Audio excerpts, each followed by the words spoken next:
Hello everyone, back to today's second video. Going to have a look at the weather next week, 10 days for today's second video. We'll also have a look at the CFS V2 for the next month as well. So we release a 5-day forecast, and that video is here on the homepage. Just scroll down the page a little bit, and it's above the redesigned pollen count. I've redesigned the pollen count and weather alert section at Gaz of it, so I think they look much tidier. And a little bit more colourful as well. So have a look at those and see what you think. But I digress. The 5-day forecast is above the pollen count, so have a look at that if you would like to do that. It's also a written version, gets out from buttons at the top of the page. It's going to be very warm 5 days coming up. Warm weather takes us into start of June.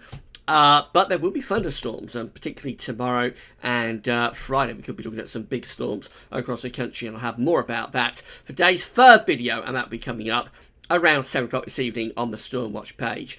But getting on with today's second video, I'm going to begin again with the Central England temperature. So I've got a little bit more about sort of May in history. We are having a very warm May, of course, so this is the latest CT updated from Hadley up to yesterday, 29th of May, standing at 13.2, an anomaly now of 2.2 degrees above average. Very, very warm May indeed. So even if this is corrected downwards a little bit, it usually is by a tenth of a degree or two, it should still come out around 13 degrees for the month overall, I would have thought. Obviously a very warm May indeed, but not the warmest on record. So this is from Trevor Harley's weather website. This is showing all of the individual monthly CETs going right the way back to 1900. We start CET list on this website, 1900.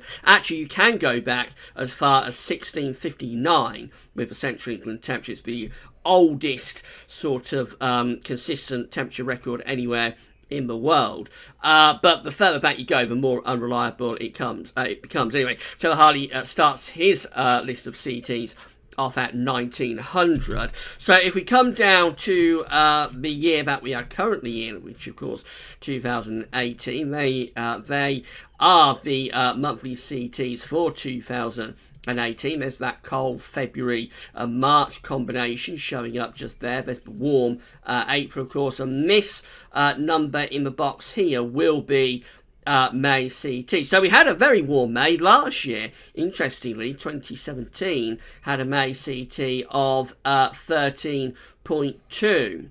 And also a very warm June as well last year. So if we have a warm June again this year, then it'll be sort of 3 years in a row, actually, because 2016 also had a warm June, and May was also pretty warm in 2016 as well at 12.5. However, the warmest May on record is actually a little while ago now. We go scroll further back, so we can see that we had a very warm May in 2008 as well, by the way. That came in at 13.4. That'll probably be a little bit warmer than the May we're going to get right now. After that, it was downhill all the way through the summer of 2008, of course, although the CTs held up okay, actually, in July and August. They both came out at 16.2, which is fairly warm. It's nothing to get excited about, but a fairly warm CET 2008. Mars of that, but it was a tremendously dull and wet and miserable summer in 2008. The temperature in some ways is a little bit less important, really, than the rainfall, because you can get actually quite warm summer months that are primarily down to the fact that the nights are just overcast and wet, and the daytime temperatures are suppressed, but not overly low, under cloudy skies and wet weather. As I always say, it's no good having a temperature of 20 degrees, which is reasonably warm, if it's just pouring with rain all day. So that's why in summer, rainfall actually tells you a little bit more than temperature. But anyway, the 2008 did have a fairly warm May, but actually the warmest May on record is a little, or of 20th century, I should say, is a little time ago. It's back in 1992 when May came out at 13.2. 8.6 degrees.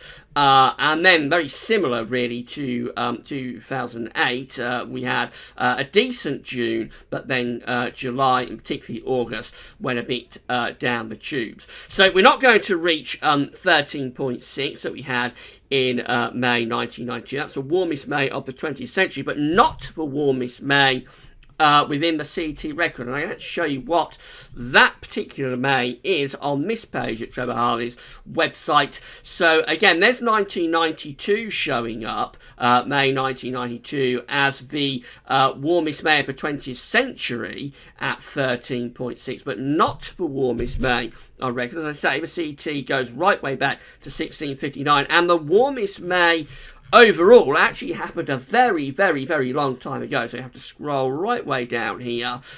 We go down to the May in History section of this page, and we carry on down, and we find that the warmest May, the hottest May on record, it's one of the longest standing temperature records within the CT. Hasn't been beaten up to now. It's not going to be beaten this year either. It is the year of 1833. May 1833 had a central England temperature of an incredible 15.1. So we think we're having a warm May now, but in May 1833 actually we came out a couple of degrees warmer than the May that we've been experiencing this month. So that must have been a very, very, very hot month indeed. That's kind of like, well, in June that would be a significantly warmer than average month. So it's kind of like a reasonable or a hot June, really. Very, very incredible temperature record indeed back in 1833. As I say, it's one of the longest standing monthly temperature records within the CT record. It hasn't been beaten since 1833, and it's not going to be beaten this year either. But it just goes to show you the potential for warmth in May is definitely there, and it can be a great deal warmer than the temperature that we've had even in this May.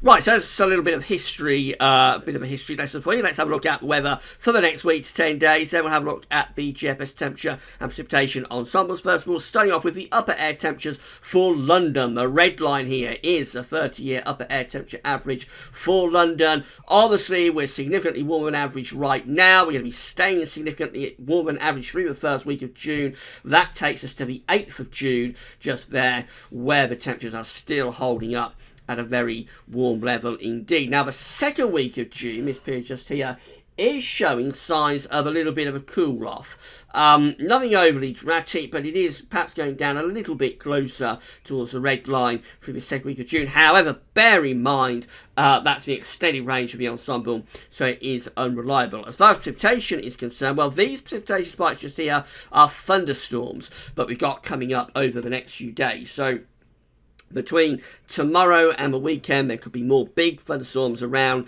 at times. We'll cover this in Storm Watch coming up later. Through next week, again, there are precipitation spikes in there, especially around the middle part of next week. So maybe more thunder coming up then.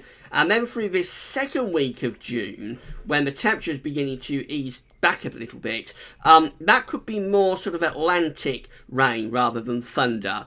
So that might be where the systems begin to move in off the Atlantic, bring some bands of rain. But again, I have to emphasise that is in the very extended range of the model. Surface temperatures for London are looking like that. So this is 20 degrees just here. That's 10 degrees down there. That's 30 degrees, 86 Fahrenheit. Just there. Seeing temperatures in the low to mid 20 Celsius. It's normally undercuts temperatures by a few degrees, so it's suggesting for London low 20 Celsius over the next few days. You can probably increase that to mid 20 Celsius at the very least. Then we go into next week, and actually a bit of an increase in the temperature through the middle part of next week anyway. So that could be getting temperatures quite close to the upper 20 Celsius for a few days later next week, before a bit of a fallback is taking place there into the second week of June. Again, it's not particularly dramatic, but certainly signs of just a little bit of a pull down in the temperature as we go into the second week of June. Temperature anomalies for the coming week, going from the 30th of May to the 7th of June, are warmer than average for the UK, Ireland, and for most parts of continental Europe as well. Notice Spain and Portugal is coming out a little bit cooler than average, but significantly warmer than average temperature anomalies in the first week of June across the vast majority of Europe. The precipitation anomaly for the week ahead from 30th of May to 7th of June looks like that, and much of northern Europe is again coming out substantially drier than average. Central and southern Europe are looking wetter, and a lot of that is going to be down to thunderstorms, particularly here around northern parts of Spain into France. These wetter than average precipitation anomalies are being caused undoubtedly by the risk of heavy thunderstorms and torrential bursts of rain. But you can see where the ridge is going to be sitting. The ridge, of course, is sitting up here around Scandinavia, where it's very, very dry, and also to the north of Scotland. So you have got quite a big blocking feature. And suffice to say, if all these weather patterns that we had over the past few weeks, and we'll have in the coming week, if all of this had happened in January or February, then we would have been in a very prolonged and severe cold spell indeed. So I guess we can think ourselves a little bit lucky that this didn't happen a few months ago. So here is today's GFS run, starting off on Sunday. Again, the bizarre looking weather patterns continue. We've been talking about this in the 5D forecast. We've got ridging to the north and over there. It looks like we've got low pressure around here. So over the weekend, actually, it's not going to be too thundery. The thunderstorm risk is really for tomorrow and Friday. Remember, storm risk eases down quite a lot over the weekend, although there will still be showers in the west. That's Monday, and high pressure is blocking to the north of Scotland. Then we go through into the middle part of next week, and this high pressure just sits around the UK and much of northern and western Europe. It's keeping this area of low pressure in the Atlantic at bay. The jet stream is going off up there, so it's a long way from us at the moment, the jet stream, and we remain with this ridge of high pressure, probably turning it mostly dry and potentially very warm through the middle part of next week. The second half of next week, we start to break down that ridge a little bit. So it's just a new trend that the GFS is beginning to pick up on for the second half of next week. Not sure how seriously we can take it, but the ridge is broken down a little bit, and this is turning cooler and a little bit more showery. We saw it on the ensembles. We get through to the second week of June, and we might start to bring some Atlantic rain in from the west. So this is Friday 8th of June, running up to day 10, with low pressure heading in from the Atlantic. Not a desperately wet spell, but it is a little bit cooler and a little bit more unsettled into the second half of next week. That is day 10, Saturday the 9th of June, when it does look rather westerly, rather showery, and that continues beyond the day 10 period. However, it's not that long before we find our way back to high pressure, so this is well beyond 10 days. It's Wednesday the 13th of June that you'll see again the Azores high is beginning to throw another ridge up across the country, and so by the time we get through to the end of this particular GFS run, which is Friday the 15th of June, actually we're back to high pressure sitting right over top of the country, returning us quickly to dry and warm conditions. That's the ECMWF. Again, bizarre looking weather charts through the early part of next week. The broad idea is that high pressure is up here, way to our north. It's blocking between Iceland and Scandinavia. And then we've got low pressure to the south, possibly bringing the threat of some thunderstorms to southern parts of the country, but most places looking dry for the early part of next week. And then to the second half of next week, that high pressure kind of intensifies. That's a classic summer looking chart, really. This is Friday the 8th of June, where the high pressure, it's still there over Scandinavia. No change for them. And we're bringing up this warm to very warm south to southeasterly flow. Dare I said even hot. That might be quite hot with temperatures going close to 30 degrees, I would have thought, in the south. By day 10, which is Saturday the 9th of June, we're just indicating chance of thundery weather coming back up from Spain and France, heading into southern England, maybe bringing the risk of some intense thunderstorms. It would be quite hot by that point, so a lot of energy available. No westerly interludes, such as the GFS is showing in that sort of day 8, day 10 period. GEM looks like that, so again, lots of high pressure through the early part of next week, plenty of warm and dry weather for the north. Thundery lows are never that far away from the south, though they're across northern France, so thunderstorms could be threatening for southern parts of England early next week. The second half next week, middle and second half next week, sees the intensification of the ridge. So we go primarily dry and very warm to the second half next week. By day 10, a little bit different again. By day 10, we're beginning to retrogress a high pressure up towards Greenland, which is very, very close. It's not quite doing it at day 10, but it's very close to starting to pull the wind down from the north, which of course would be a lot cooler and fresher. We could roll on another 24 hours or so. We can't, but if we could, I suspect we would find a much cooler northerly wind becoming established. So it's interesting that all three models, GFS, ECM and GEM, they are all kind of disagreeing on what the pattern is by day 10, which tells us that some sort of pattern change might be in the works for this second week of June. My suspicion that it'll turn a little bit more unsettled for a time before probably going back to high pressure quite quick. So I think out of all of it, GFS is probably going to be the closest. But we should wait and see how that develops. Finally, the CFS V2 for the next month. So these are 500 millibar heights broken down into week periods. The first week period will take us from the 29th of May through to the 4th of June. So for the coming week finds that we've got high pressure, above average heights dominating close to the UK and to the east as well, with low pressure cut off down to the south, bringing lots of thunderstorms to Spain and France. For us, well, the north it's mainly dry, but the south we would be at risk of some thunder at times, and it's also pretty warm as well with the air coming in from the southeast. But high pressure remains in charge with the CFS V2 for week 2. This is the 5th through to the 11th of June, with the above average height centred almost over the top of the country at this point. So again, a different solution around or a little bit beyond day 10. It's interesting how there's so much divergence between all of these models for the second week of June, which again perhaps hints at some sort of pattern change is possibly in the works there. Then we go through to week 3, which is the 12th through to the 18th of June. And looks rather more unsettled this week. Above average heights have pulled back into the middle of the Atlantic, got below average heights around Scandinavia and also to our south. It all looks rather messy, but I think the jet stream's returning a little bit anyway. So it's probably more unsettled, maybe some thundery weather to break things down with that as well.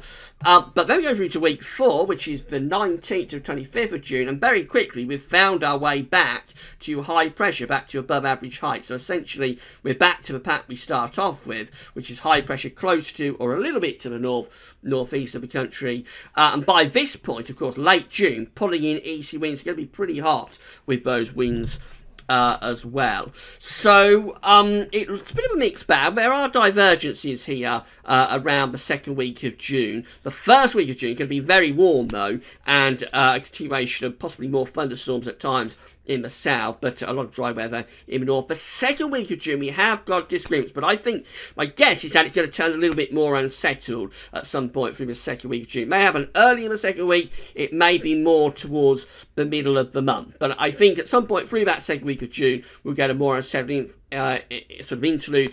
But the evidence appears to be that that's going to be quite short-lived, and we will probably in the second half of June, or the third week of June I suppose, get back to high pressure relatively quickly. So we'll just have to wait and see how that plays out. But certainly for the next week to 10 days, more warm to very warm weather coming up at times, but not completely dry. There will be heavy showers and thunderstorms. And talking of thunderstorms, we're going to have Storm Watch coming up for you at 7 o'clock this evening, looking at the storm risk for tomorrow and also for Friday as well. Don't forget to check out Friday forecast. That's all for now, and thanks for watching.